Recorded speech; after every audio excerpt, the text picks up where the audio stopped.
In March of 2012, my fiancé, now husband, and I were on our way home from Tampa, Florida, where we had decided to spend his last spring break ever, as he was graduating from college that year. It was 2 a.m., and there was nobody else on the road but us. We were 10 hours into our 10-hour trip with 2 more to go, as our GPS had messed up and taken us through small towns on the South and North Carolina border. Suddenly, it started to pour so heavily that I had to pull over and take refuge under a bypass until it passed. After about 20 minutes, the rain let up enough for me to drive safely again, and we set off. Not even 10 minutes later, I was in the right-hand lane driving over the speed limit when, out of nowhere, a car in the left lane passed us. There's speeding, and then there's speeding. Both my fiancé and I wondered how reckless this driver was to be going that fast in the rain. Suddenly, he slammed on his brakes, so hard that we thought there must have been a deer in the road. But no. Then we assumed he was about to miss his exit. But again, no, there wasn't an exit for another mile or two, and we hadn't just passed one, so it couldn't have been that either. What happened next still sticks with me to this day, and I'm not someone who gets scared or creeped out easily. In fact, I usually just get angry instead. But this experience still makes me nervous when I drive at night. After slamming on his brakes, we blew past him, and I glanced in my rearview mirror to see what he was doing. I saw him get into our lane and start speeding up. As soon as he was right on our tail, he turned his brights on. I thought maybe I had my brights on when he passed us and he got pissed and was retaliating. But nope, I didn't have my brights on. I sped up to get away from him because my eyes are sensitive to bright lights, and I was starting to get really creeped out. But it was no use. He stayed right on my tail. I switched to the left lane and slowed down. He slowed down and stayed behind me. I switched back to the right lane and sped up, and again, he was right behind me. My fiancé was getting seriously creeped out by this point and was telling me to lose him. We kept switching lanes and speeds for another 10 minutes until I saw an exit coming up and got an idea. I floored it, hitting around 110, which made me nervous because it was still raining, putting enough distance between us so I could take the exit. I turned into a parking lot, shut off the lights, and hoped he wouldn't notice where we were. We didn't see him follow, so we waited a few minutes to ensure there was enough distance between us before getting back on the highway. When we re-entered the highway, there were now about 20 cars that we were merging into. I was going the same speed as everyone else when something in the rearview mirror caught my eye. It was a car about 6 cars back, weaving in and out of traffic. My fiancé turned around to check, and as the car got closer, he realized it was the exact same one that had been following us earlier. I sped up and got out of there as fast as I could. Fortunately for us, he got stuck behind a line of slower cars, and our exit for the major interstate we were supposed to be on was coming up. As far as I know, he didn't follow us after that, and if he did, we were too far away for him to do anything about it.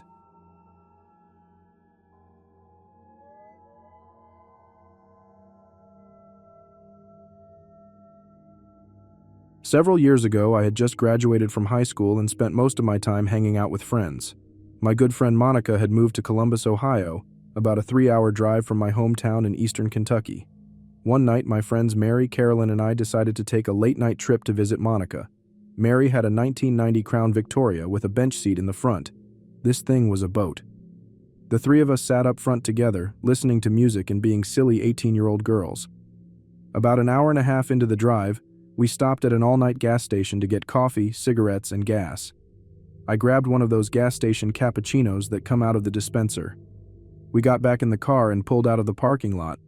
The road we were on was a 4-lane highway with a grass median divider, so when we pulled out, we had to stop in the middle to wait for traffic to pass. While we were stopped there, I took my first sip of the most vile, disgusting cappuccino I had ever tasted. I opened the door to pour it out, and suddenly, Carolyn, who was sitting in the middle, started screaming for me to close the door. I looked to my right and saw a guy, who appeared to be in his mid-20s, sprinting toward my side of the car. I slammed the door shut just as Mary peeled out into traffic, leaving the guy standing there in the middle of the highway. We were terrified and kept talking about it for several miles. It was probably around 5:30 a.m., so it was still pretty dark. We noticed headlights coming up fast behind us and just knew it was the guy from the gas station. We tried speeding up and slowing down, but he stayed right on our tail all the way into the next town. By this time, the sun was starting to rise and we stopped at a red light. A red Chevy S10 pickup pulled up next to us, and sure enough, It was the gas station creeper himself. He was a fairly good-looking guy who appeared to be on his way to work, wearing a white button-up shirt and looking clean-cut, but with a crazy look in his eyes. Suddenly, he threw open his driver's side door, and the white button-up was all he was wearing. This guy was completely naked, masturbating in his truck at 6 a.m. on the highway. Being young girls, we were beyond creeped out. So naturally, we did what any young girls would do. We screamed, pointed, and started laughing at him. Then we made hand gestures to emphasize how small it was, which infuriated him. As soon as the light changed, we sped off. He turned at the light.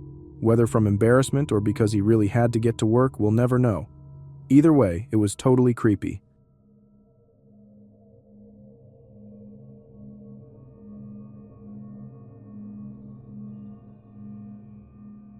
This happened about 4 years ago when my girlfriend and I were both 21 years old.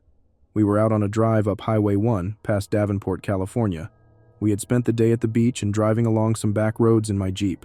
It started getting late, so we decided to call it a day and head home. If you're not familiar with Highway 1, some stretches of the highway are along cliffs high above the ocean. There are a lot of turnouts along the highway where people park to watch the sunset. We were on a stretch of the highway far from any houses or businesses, and I drove past this particular turnout that almost always has a car parked in it at sunset. But for once, it was empty. Since it was around sunset, I made a U-turn and backed into the spot.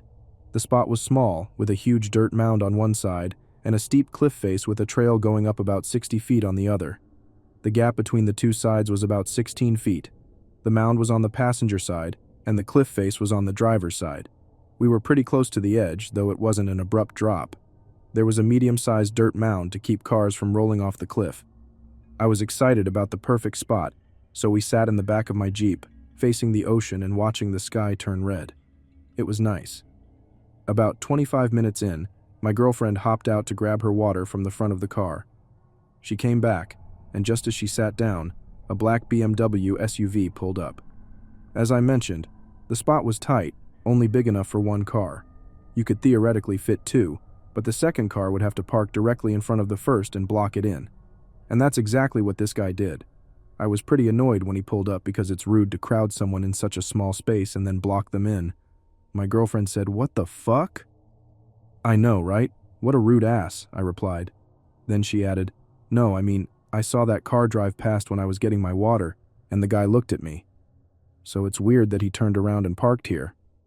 That was strange and made me more annoyed, but it was a nice evening, so we brushed it off, assuming he'd leave in a few minutes anyway. We kept enjoying the sunset. About 10 minutes later, the driver stepped out of the car. He was a yuppie-looking guy, probably in his late 40s or early 50s, about 6'3", wearing a button-up shirt and tie. He looked around slowly, walked up to the back of my car, on the passenger side, and said hello to my girlfriend and me. We said hi back. There was a pause, and he looked over the edge of the cliff and said, "That's a long way down," then looked back at us with a creepy half-smile. I was already feeling a bit weirded out, so I said, "Yeah, it sure is," with a forced laugh. He then asked, "Do you guys have any cigarettes, maybe something healthy like American Spirits?" Coincidentally, I did have American Spirits cigarettes. They were on my dashboard in the front, so he probably saw them, which made his request seem weirder. I handed him one, and he said, "Ah, yes, thank you." He went back to his car and started rummaging through the back. My girlfriend and I exchanged looks. I asked, "Isn't this kind of weird?" She replied, "Yeah, why the cliff comment?" The guy came back after a couple of minutes with a fold-out chair and a small duffel bag. He put the duffel bag on the ground, set up his chair right next to us, about 3 feet away, and sat down. I don't think he even smoked the cigarette I gave him. Then he randomly started asking us questions like, "Are you guys homeless?" I replied, No, we're not homeless," with a short laugh, trying to play it cool. He then asked, "Are you two from around here?" I said, "Yeah, we live in the mountains near Highway 17. He responded, "That's pretty far from here, isn't it?" I said, "It's like 30-45 minutes, so not too far." The sun was starting to set, and it was getting dimmer. The guy reached into his duffel bag and pulled out some glasses and a huge handle of vodka. "Here, do you guys want some?" he offered. I said, "No, we're good," but he insisted, "Come on, let's relax a little." I replied, "Nah, I need to drive." "Suit yourself," he said, and poured himself a fat glass. downing it immediately. My girlfriend and I exchanged glances that clearly said, "This is weird." We sat in awkward silence for about 10 minutes. There was a strange tension in the air. Then, out of nowhere, he asked, "So does anyone know you're out here?" Red flag? At this point, I was annoyed because he was ruining the evening with his creepiness and weird questions. I was short with him and said, "Yeah, most likely." He just nodded and didn't say anything else. The whole situation was giving me a bad feeling, and I eventually asked my girlfriend, "Well, should we wrap it up?" She immediately said yes. I stood up and my girlfriend crawled into the front passenger seat. I closed the rear door and the guy snapped his head toward me in an almost comically creepy way. He deadass said, "How are you going to get out if I'm blocking you in like this?" I thought, what the fuck is this dude on? But I realized he had a point. I tried to stay calm and said, "I think I got it." I got into my Jeep, locked the doors, and turned it on. My girlfriend said she saw him rummaging through his duffel bag again. Adrenaline started kicking in, and everything felt like it was happening fast. There was just enough space between his car and the cliff face for me to angle my driver's side up the cliff face. It tilted my Jeep at a sharp 45-degree angle, which was sketchy. I floored it, glancing in my mirror, and saw the guy quickly walking toward my side. I barely squeezed past his car without hitting it or flipping mine. Once I did, I peeled out of there. My girlfriend and I were like, "Holy shit." We looked back at the guy as we drove away, and he was standing there with a blank expression, holding something long in his right hand close to his side. I don't know what it was. He just stood there looking at us for a second, then quickly started packing up his things. I had to pull over briefly to switch my Jeep back into two-wheel drive before speeding off. We saw him pull out and drive away in the opposite direction. We never saw him again. I'll never park along Highway 1 near Sunset again.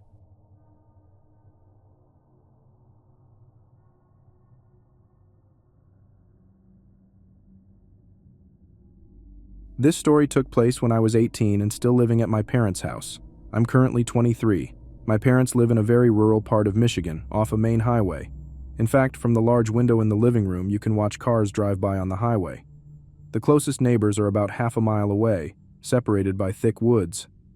On this night, both of my parents were working late shifts, and my dad was due to arrive home soon for his lunch break.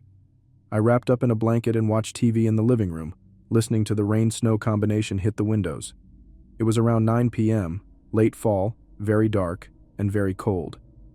My dad stayed home for his hour-long lunch break and then left to go back to work.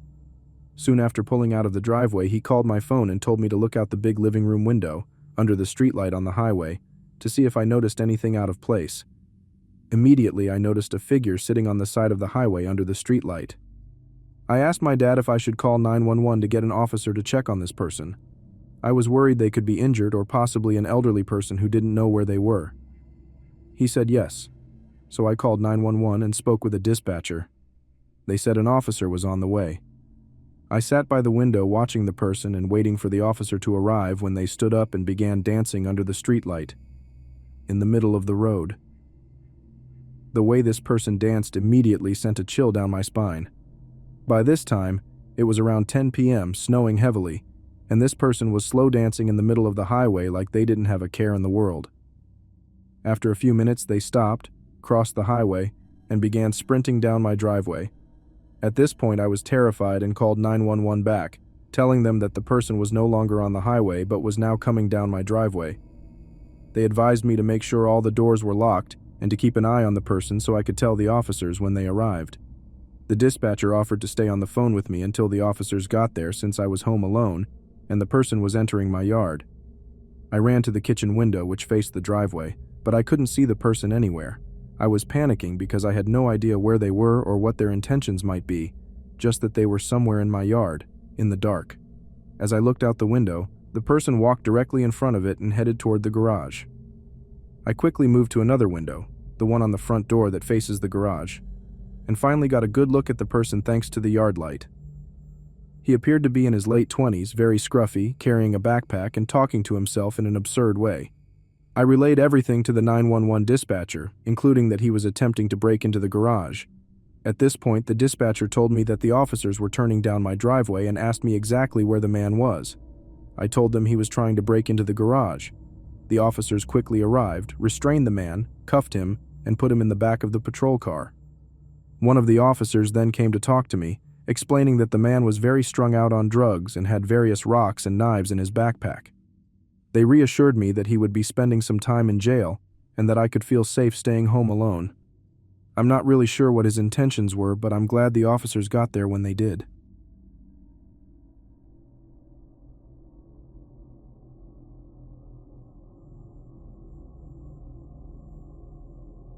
This happened a few years ago when I was bartending in college. I was driving home down a stretch of divided highway at around 3 a.m. when I noticed a car heading towards me in the wrong lane. At first, I doubted myself, thinking the car was on the other side of the highway. But sure enough, a white Ford sedan sped past me at a really high speed, at least 90 miles. It's worth noting that I also drive a white Ford sedan. I was used to seeing drunk or reckless drivers late at night, so I pulled to the side of the road and let him pass. After a moment of clarity, I decided to call the police, thinking the driver could hurt themselves or someone else. The dispatcher answered, and after I gave them the road and exit mile marker, they said they'd send a patrol car. Since the state police station was only a few exits away, I figured they'd handle it, and I continued driving home. As I merged back onto the highway, I noticed some lights a few miles behind me. Living in a rural part of southeastern Pennsylvania, traffic at 3 a.m. typically consists of truckers and police cars. The car behind me gained speed quickly, so I stayed in the right lane, expecting it to pass. Instead, they turned on their high beams, making it uncomfortable to drive, and began tailgating me. At this point, I thought I was about to be pulled over by the police. I drive a white Ford sedan and had just reported another white Ford sedan, so I grabbed my registration from the glove box. Suddenly, the car behind me slammed on the brakes and stopped in the middle of the highway. They must have turned off their engine because their lights went out, and it looked like the same white Ford sedan from earlier. Despite this, I still thought it could be a police car. It had a roof rack, and maybe they thought I was reaching for a weapon. I panicked and called 911 for the second time and asked the dispatcher if they had sent a cruiser to investigate. The dispatcher was a bit curt but assured me they had. Dispatcher: "We have sent a trooper out to find the car, sir." Me: "I only asked because someone is following me and acting weird. It could be a cop, and I think I freaked them out by getting my registration." Dispatcher: "Are you pulled over?" Me: "No, they didn't turn on their lights." Dispatcher: "Let me try to reach the trooper we sent out." As she was talking, the car sped up towards me again and stopped inches from my bumper. Their high beams were on, and they slammed the brakes again. I told the dispatcher, "I'm pretty sure this is not a police car behind me." The car sped up to my bumper again, turned on the high beams, and this time started honking. Hearing this, the dispatcher asked me what was happening. Dispatcher: "What's happening? Did you honk?" Me: "That's the car behind me. I don't think it's a cop." Dispatcher: "I'll try to reach the trooper again, but I don't think that's him behind you." For some reason, this is what shook me. Up until then, I thought I was going to be pulled over, maybe even ticketed. I had been going the speed limit, trying to avoid any trouble. But now, I told the dispatcher, "I don't care if I get pulled over. I'm speeding, and if they put their lights on, I'll pull over." I began accelerating, but the car behind me kept up, swerving as they followed. I tried to signal for an exit, then bailed at the last second, but they followed. At the next exit, I took the off-ramp and then continued onto the on-ramp, and the car stayed right behind me. I considered going to a Wawa, a convenience store and a gas station that's one of the few places open at 3 a.m. in southeastern Pennsylvania, but both the dispatcher and I thought that would be unsafe. She remained calm and spoke with someone else to try and send police my way. The other person, maybe a supervisor, asked if I could drive to the state police station. Realizing I was only one exit away, I told her I was heading there, and she said she would have troopers meet me outside. As I took the exit, the car followed me closely. I ran a few red lights, trying to get to the police station as fast as possible. The car tried to pull into the other lane, either to pass me or pull up alongside me. Once the police station came into view, I put on my turn signal, and the car behind me slammed on its brakes again, turned off its lights, and pulled into a parking lot. The story ends a bit anticlimactically.